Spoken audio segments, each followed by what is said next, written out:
Hello friends, hi, welcome to me food friend. ఈరోజు ఈ వీడియోలో ఒక మంచి స్వీట్ని షేర్ చేసుకుంటున్నాను. ఇంటికి ఎవరైనా గెస్ట్లు వచ్చినప్పుడు లేదంటే బర్త్డేస్ లాంటి స్పెషల్ డేస్లో ఇన్స్టెంట్గా క్విక్ అండ్ ఈజీగా ఏదైనా స్వీట్ని చేయాలనుకుంటే ఇది బెస్ట్ రెసిపీ అని చెప్పొచ్చండి. మనం నార్మల్గా చేసే సేమియా కంటే కూడా ఈ విధంగా చేసినట్లయితే టేస్ట్ మరింత బాగుంటుంది. పాలు అనేవి కూడా అస్సలు చిక్కబడకుండా ఉంటాయి ఈ కొలతలతో చేస్తే. మరి రెసిపీ కోసం ఫస్ట్ స్టవ్ మీద ప్యాన్ తీసుకొని అందులోకి 1 టీ స్పూన్ వరకు నెయ్యిని యాడ్ చేసుకోండి. నెయ్యి కరిగిన తర్వాత 10 నుంచి 12 బాదం పప్పుల్ని, అలాగే 8 నుంచి 10 జీడిపప్పు ముక్కల్ని యాడ్ చేసుకోండి. ఈ బాదం పప్పు జీడిపప్పుని ముందుగా 1 నిమిషం పాటు మంటని లో టు మీడియం ఫ్లేమ్లో పెట్టి ఫ్రై చేసుకోండి. ఇవి కొద్దిగా ఫ్రై అయ్యి కలర్ చేంజ్ అయిన తర్వాత ఇందులోకి 1 టేబుల్ స్పూన్ వరకు వాటర్ మిలన్ సీడ్స్ని యాడ్ చేసుకోండి. అలాగే 1 టేబుల్ స్పూన్ వరకు సన్నగా కట్ చేసి పెట్టుకున్న పిస్తా ముక్కల్ని యాడ్ చేసుకోండి. వీటితో పాటే 1 టీ స్పూన్ వరకు ఎండు ద్రాక్షని యాడ్ చేసుకోండి. మంటని లో టు మీడియం ఫ్లేమ్లో ఉంచి 1-2 నిమిషాల పాటు కలుపుకుంటూ ఫ్రై చేసుకోవాలి. ఇవి బాగా వేగి మంచి కలర్లోకి వచ్చిన తర్వాత తీసి పక్కన ఉంచుకుంటే సరిపోతుంది. డ్రై ఫ్రూట్స్ని ప్యాన్ నుంచి సపరేట్ చేసిన తర్వాత అదే ప్యాన్లోకి 2 టీ స్పూన్ల వరకు నెయ్యిని వేసుకోండి. నెయ్యి బాగా వేడెక్కిన తర్వాత నెయ్యి కరిగి వేడెక్కిన తర్వాత ఇందులోకి సన్న సేమియాని 2 ఇంచుల మందంగా కట్ చేసుకొని వేసుకుంటున్నాను. ఇది 1 కప్పు వరకు ఉంటుందండి. మంటని లో ఫ్లేమ్లో ఉంచి 1-2 నిమిషాల పాటు ఫ్రై చేస్తే సరిపోతుందండి. ఇది తొందరగా వేగిపోతుంది. ఈ సన్న సేమియా అనేది ఇలా కొద్దిగా వేగిన తర్వాత ప్లేట్లోకి తీసుకొని పక్కన ఉంచుకుంటే సరిపోతుంది.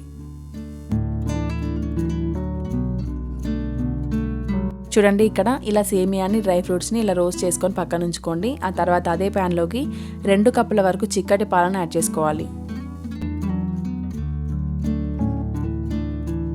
ఈ పాలు పచ్చి పాలు కాదండి, ఒకసారి కాగబెట్టి చల్లార్చిన పాలను యాడ్ చేసుకుంటున్నాను. ఇక్కడ 2 కప్పుల పాలకి 2 కప్పుల వరకు వాటర్ని యాడ్ చేసుకోండి.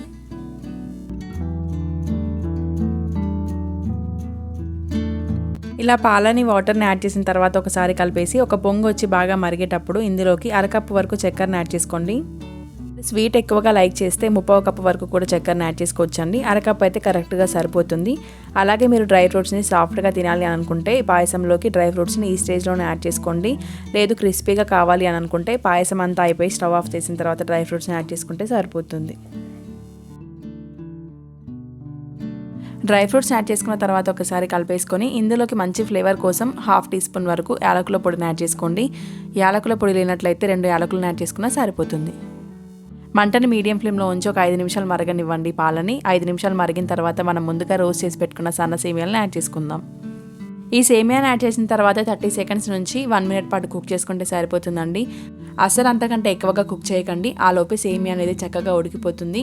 అంతకంటే ఎక్కువగా కుక్ చేస్తే సేమియా అనేది ముద్దలాగా అయిపోయి తినడానికి అస్సలు బాగుండదు. ఇలా కుక్ చేసుకుంటే సరిపోతుందండి. ఈ సేమియాలో పాలు అనేవి కూడా అస్సలు చిక్కబడవు. ఇలాగే పల్చగా ఉంటుంది సేమియా ఎన్ని గంటలైనా కూడా.